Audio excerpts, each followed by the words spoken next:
আওয়ামী লীগের একদিকে আপনারা চাইবেন রাজনীতিতে নিষিদ্ধ হোক, আবার তাদের বিচার করবেন না, আবার পুলিশ দিয়ে তাদের রাজনৈতিক কর্মসূচি আপনারা বাধা দিবেন। এত স্ববিরোধিতা ঠিক নয়। বিচার বিভাগের সংস্কার রিপোর্ট আজকে জমা হবে। বিচার বিভাগ নিয়ে দুইটা কথা বলি। উচ্চ আদালত থেকে অধস্তন আদালত পর্যন্ত সর্বত্র যারা রাতের বেলা কোর্ট বসিয়ে আমাদেরকে গায়েবী মামলায় সাজা প্রদান করা হয়েছে, একজনও কি বাদ গিয়েছে? একজনেরও কি চাকরি গিয়েছে? একজনেরও কি জবাবদিহিতা নিশ্চিত করা গেছে? না। ইনারা এত বেশি স্বাধীন হয়েছে।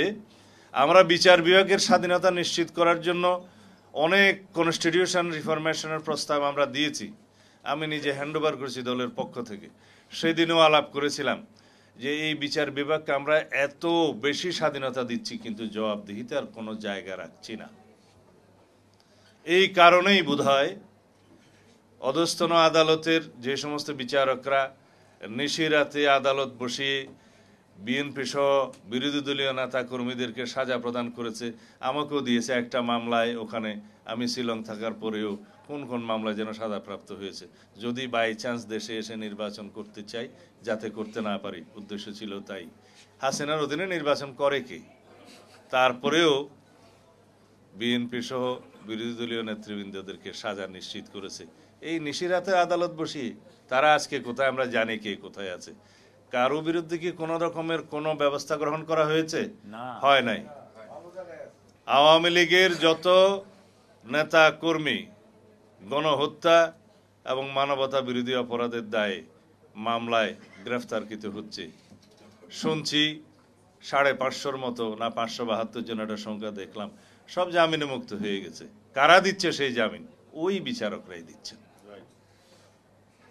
আপনারা আওয়ামী লীগকে কোনো রাজনৈতিক কর্মসূচি করার জন্য রাজপথে নামতে দিবেন না, মানি, সমর্থন করি।